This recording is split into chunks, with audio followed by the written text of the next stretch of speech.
پاکېدو ذریعه وګرځي او یقینا چې موږ ته بهتر آپشن دا و چې زموږ نوی پاکستان چې چا اقدام اخیستی دی زموږ وزیر اعظم پاکستان عمران خان صاحب چې د هغوی فارن پالیسۍ وګوري یا هغوی صحت کارت ته وګوري هغوی اوس د غریب لپاره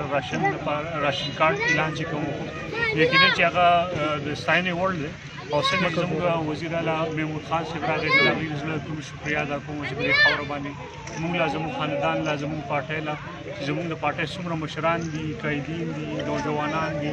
او هغه زموږ سره شاملېدو په دې هغه کې اکثریتي پارټي چې دغه پاکستان تحریک انصاف کې چې کومه شامل شوه نو یقینا چې هغوی ډېرې غټې قربانۍ ورکړې وې او هغه اوس زموږ سره په دې سفر کې یو شو نو الله تعالی دې زموږ او د پي ټي آی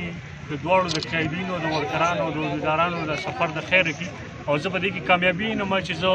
نن د بونیر په خاوره باندې د جذبې ته ګورم چې هغه د پي ټي آی زموږ ورونو هغه زموږ د پاکستان مسلم لیګ نون کوم چې په دې کې نن باقاعده شمولیت اعلان وکړو نو یو بل سره هغه مینه خلوص هغه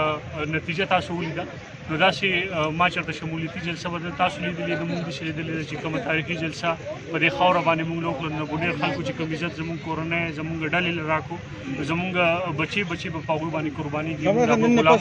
نن نه پسته د پاکستان تحریک انصاف څه جوړه شوې کوم چې منډه تړه ته مخکې والا هغې دې لپاره به څنګه پوزیشن کوو تاسو زموږ ماضي لیدلې ده مونږ په چا باندې نه په ذات حملې کړي دي نه خو د مفادو سیاست کړی دی او ځینې خلک پکې داسې چاته ضرر رسېدلي او ضرر واقعي چې رسي نو هغوی دا سوچ کوي چې یاره موږ د مفادو سیاست کوو بلکل د مفادو په سیاست کې نه زموږ په ماضي کې الحمدلله په حال کې چې دی زموږ هر کلیر دی زموږ خپل مال او د جان او د جایدادونو قربانۍ ورکړي دي کوم خدمت کړی دی په پاکستان تحریک انصاف کې چې موږ راغلي یو موږ په دې بنیاد نه یو راغلي دا ځینې خلک پروپیګنډې کوي چې دله مشارت ورکړي دله امنیتوب ورکړي دله ایم پي ایتوب ورکړي داسې هېڅ قسمه خبره نشته موږ د دغې قیادت سره چې دی د دې نوجوانانو سره چې دوی یو جنون و د دوی یو جذبه وه او دوی مشرانو موږ ته دعاګانې کولې چې الله تعالی دې زموږ سره په سفر کې یو کړي نو شاید چې هغه دعاګانې قبول شوي نن زموږ هغه سفر یا وشو او موږ به د پاکستان تحریک انصاف د مشرانو لپاره د دې خاورې لپاره د دې قوم لپاره هر قسمه قربانۍ ورکوو که زموږ په مال راځي که زموږ په جان راځي که زموږ په جایداد راځي هغه به د بونیر د خاورې لپاره قربانۍ